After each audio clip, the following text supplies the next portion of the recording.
潰れるかと思いました。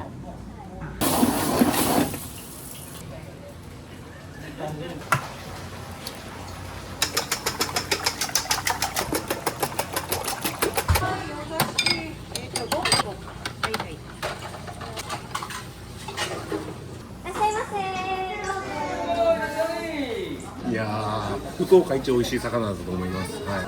おきょうさんの歴史を途絶えさせてしまうわけにいかんと思いましたもんね。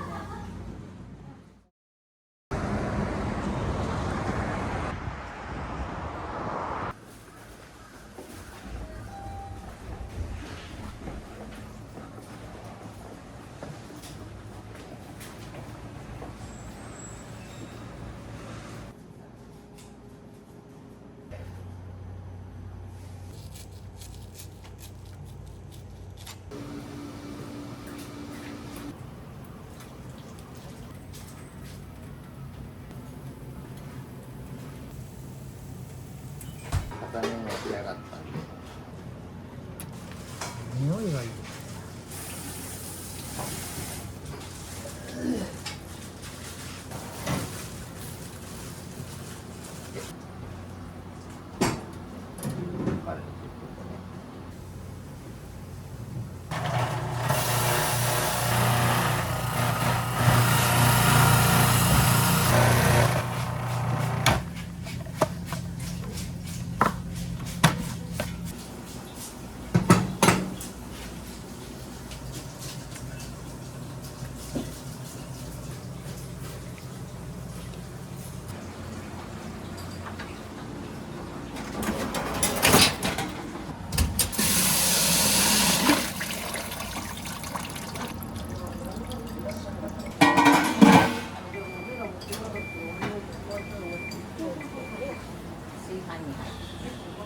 全自動なんですね。洗うのだけですね。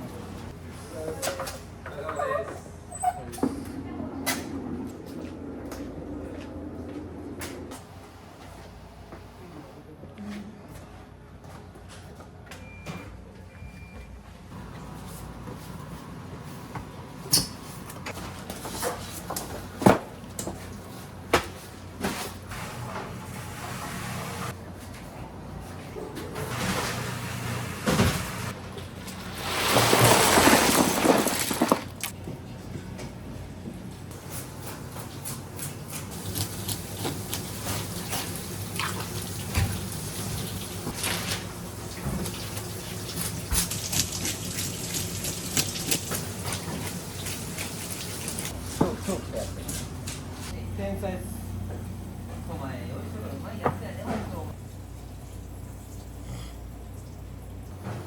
それが切ってる魚は何ですか？これサバっすね。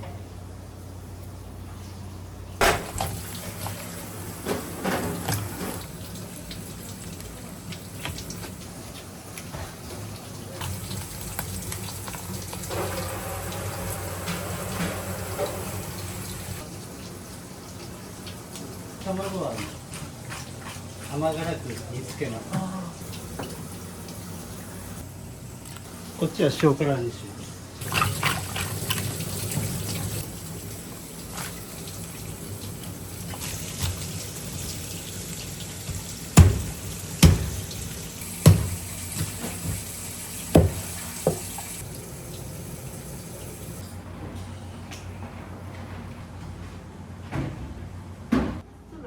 夜は来るわね。シティボーイじゃないですか。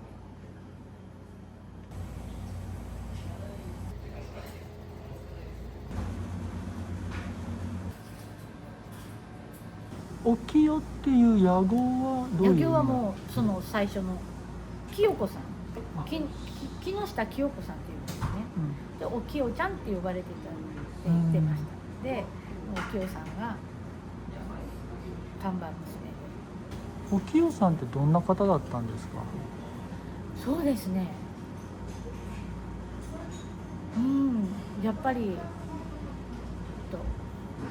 客様を大切にされて、いつもありがとうございます、もういらっしゃいませ、丁寧に挨拶されるイメージがあります。これはブリですか？はい。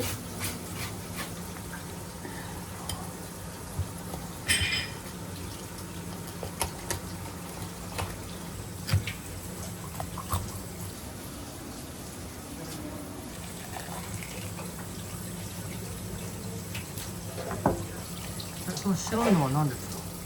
白子です。これもさっきのマッコと一緒に炊いて。あ、タイの誠と一緒に。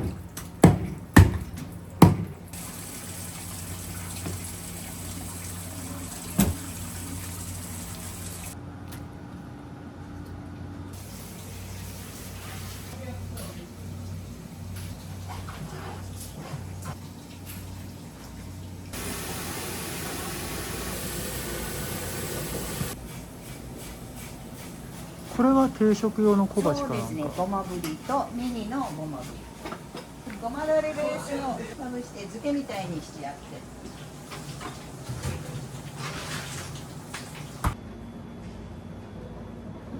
もともとこのお店の始まりはどんなだったんですか？始まりはですね、お清さんが小さい、今こうないな、やっぱりもう屋台みたいにこう割と小さい店を、ここの魚市場じゃなくって魚市場が前筑豊本町にあったんですよね、今の国際センターあたりにあったんじゃないですかね、その時そこでされたんです。それから魚市場がこっちに引っ越しした時に一緒にこっちに引っ越しして、私も筑豊本町のお店は見たことっていうか写真でしかないんですよね、実は生まれてない時で、昭和22年ですかね、創業だから1941年。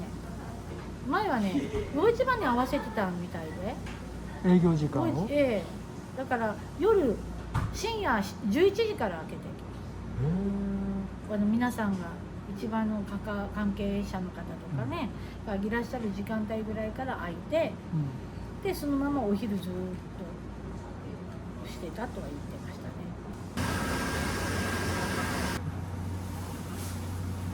これ少ないこっちゅうでもも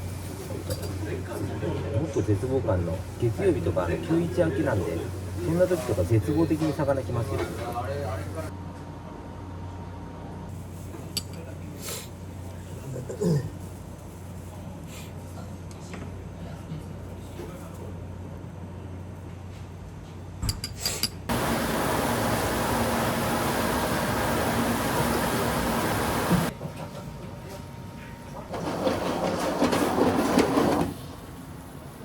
ブリとタイが入ってるんですよ。それと大変。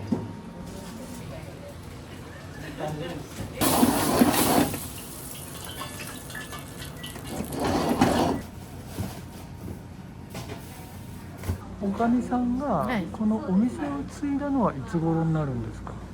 平成30年にうん。その主人から交代しました。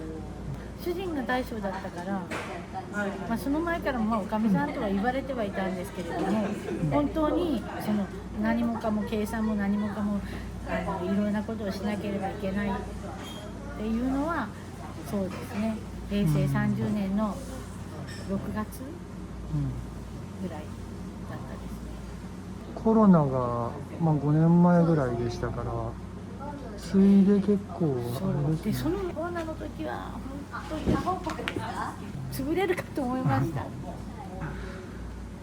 で待ってくれるお客さんも多いから本気出した焼肉弁当みたいに魚屋がで出しましたね。で500円で食べていただけるように、儲けはもうなくてもその時忘れてもらいたくなかったんですよね。本気で潰れるんじゃないかって思うぐらい休んじゃったから、忘れてもらいたくないっていうか、すいません、なんかね、あの時のこと考えたら涙が出てきて、もう本当にこんなことでこの歴史を長いこのお清さんの歴史を途絶えさせてしまうわけにいかんと思いましたもんね。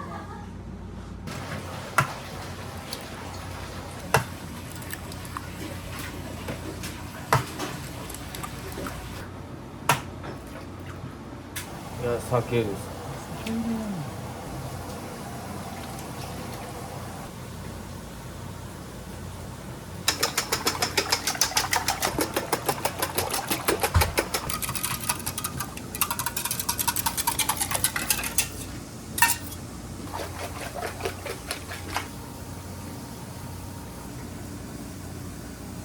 野尻さんが大将を継がれた経緯ってどんなことだったんですあ、自分ですか。か？まあ、いわゆる経緯ですか。まあ、今の中で多分、まあ、キッチンで多分一番長いからですかね。もう何年ぐらい料理をされてるんですか？もう11年ぐらい。はい。ここで、はい。なんか大将を継ぐことになって何かちょっとこう思いとかありますか？まあ、責任、長い歴史を崩さないようにしなきゃいけないなとは思ってますね。はい。もしかしたら福岡で一番古いかもしれない食堂ですよね。そう、多分2番、1、2番、はい。ですよね。はい。野尻さんで何代目になるんですか？大将としては大将ですか。何代目大将になるんですか？一応オーナーではないですけど、まだ、まあ何代、4代目ぐらいですか。はい。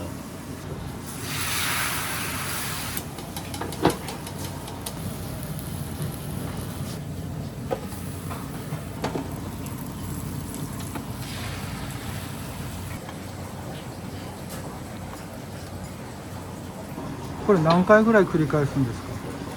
ああ、まあこのフライパンの幅より出てきたら、卵が出てきたら、一本完成です。はい。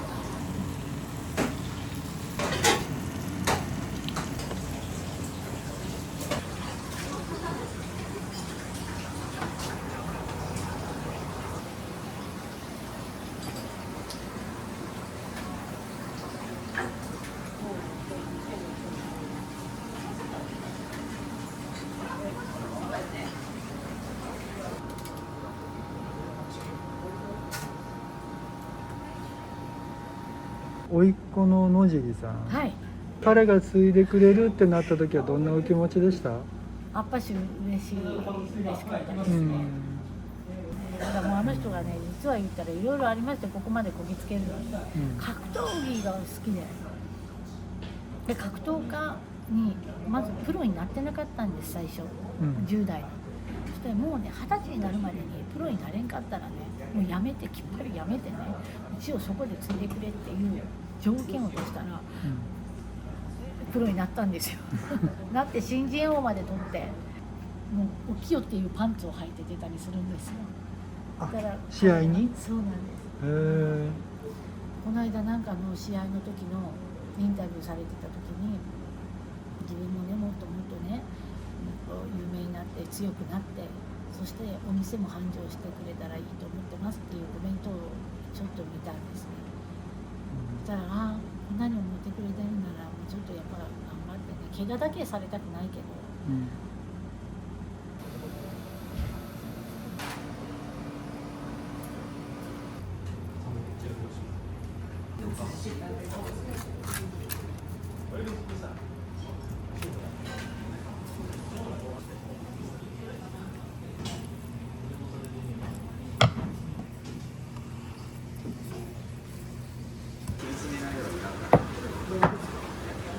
大将ははいはい料理と格闘技とは両立して続けてらっしゃるじゃないですか。いはい。料理に対する何か特別な思いってあるんですか？料理ですか。まあ最初はなんかもう仕方なくやってたみたいなとこあったんですけど、最近は結構料理するのもなんか奥深さが分かって楽しくなってきてますね。はい。まあで、そうですね。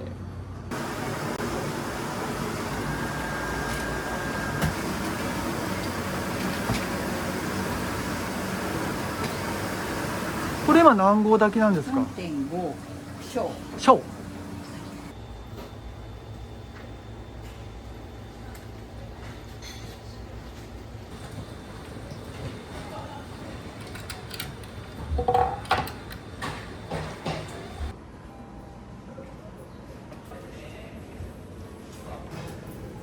やっぱり、あまりもうこれ以上本当値上げしたくないんですよね。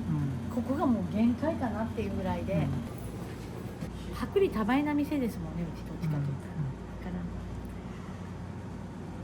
らなんかもうどこをどう切り詰めて少しでも安く仕入れないとっていうことで、主人といろんな店を開拓、ここはマヨネーズが安いからとか、お豆腐が安いとか、ここはあれがなんか安いとか、毎日車で。じゃあそうやってちょっとでも価格を抑えたい。そうしてたんですよね。ただでもね、ガソリン代が高くなっちゃって、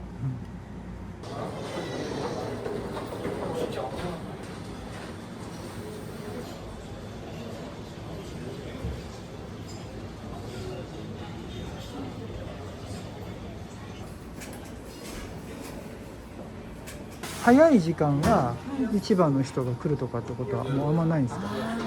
市場の人はどうだろう。今は市場の人っていうよりもう観光客、外国人の方もすごく多いです。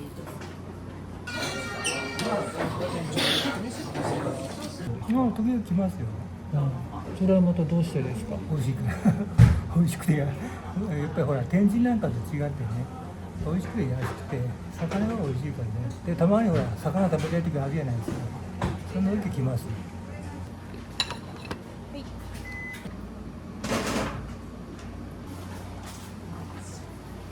らっしゃいませ。お待たせしました。荒垣定食です。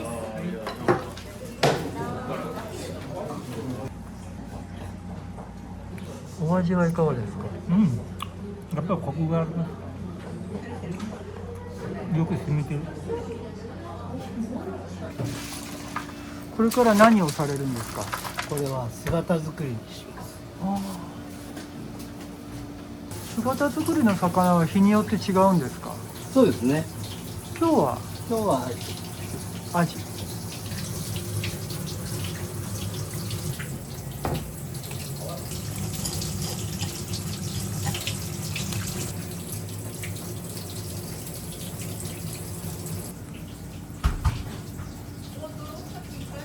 アジの姿煮定食です。姿作りか。姿作り。はい、定食。いや、こうも一押しだったんで。はい。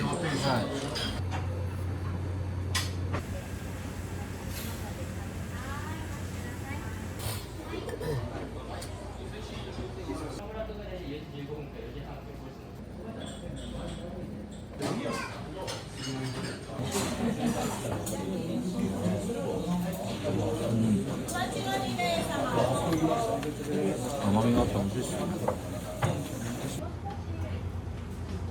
幸せ。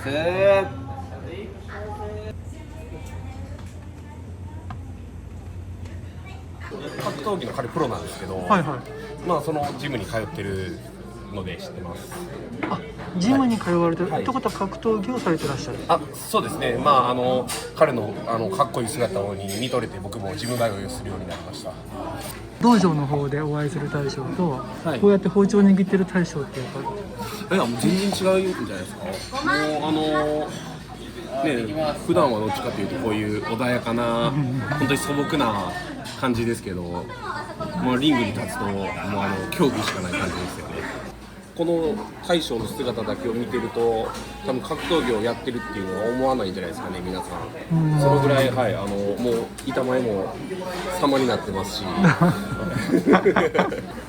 つもどういったメニューを注文されるんですか？まあ、大体ごまさばかごま鯛あたりの定食なんですけど、はい、今日はさばがないってことで鯛にしてます、はい、それを注文される理由は何ですか？いやもうやっぱり美味しいんで、大将が作るメニューはもう何でも美味しいんですけど、その中でもタイがやっぱり僕は好きですね。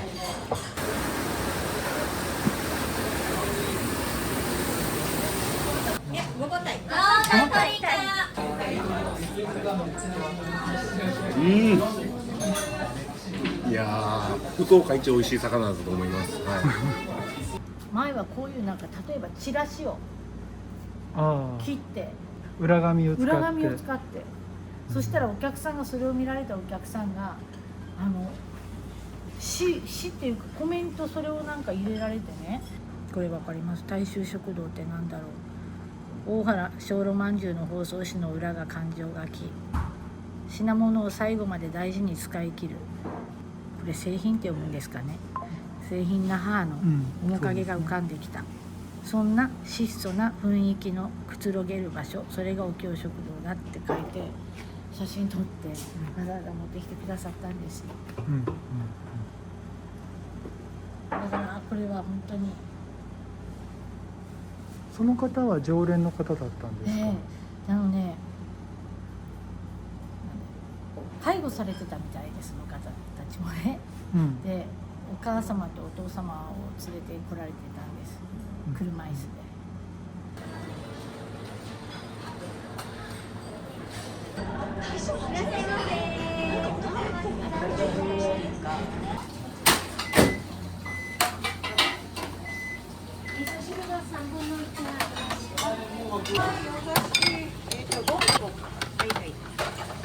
これは5ですね。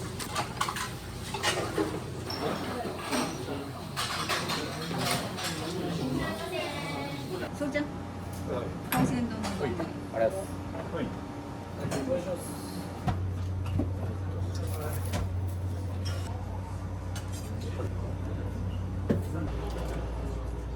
何種類入ってるんですか？7種ですね。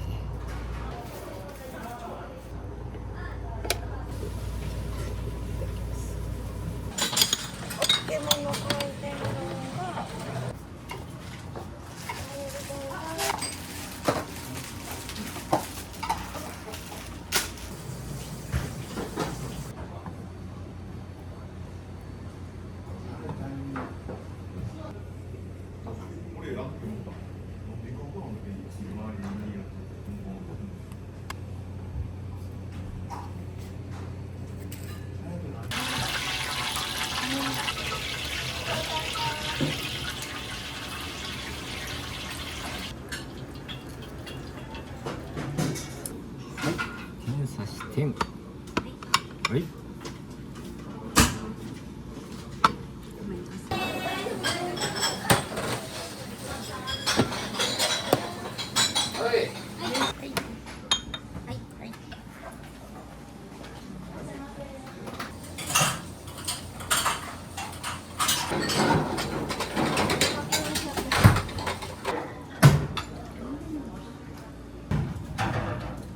何定食？おきゅう定食ですね。おきゅう定食。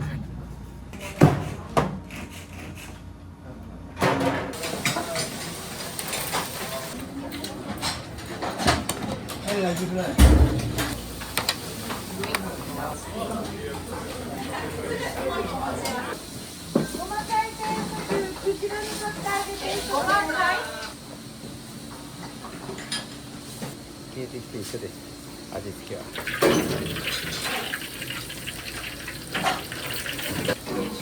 できたよ。いらっしゃい。こ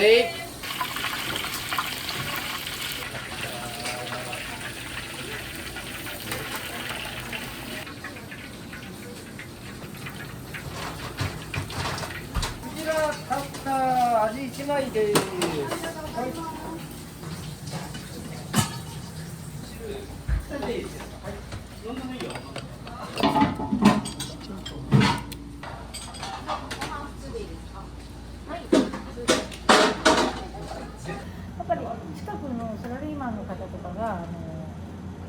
川に来られる時はやっぱこの辺が多いかな、でこの辺はやっぱりお客さん何ですか、旅行の方が多いですよ。安くてたくさんっていうのがモットーだったから、もうこんなのなかったんですよ。なくってもう何杯でも5杯でも6杯でもってたくさん美味しく食べてくださって、美味しかったって帰られたらもうそれが一番の幸せ。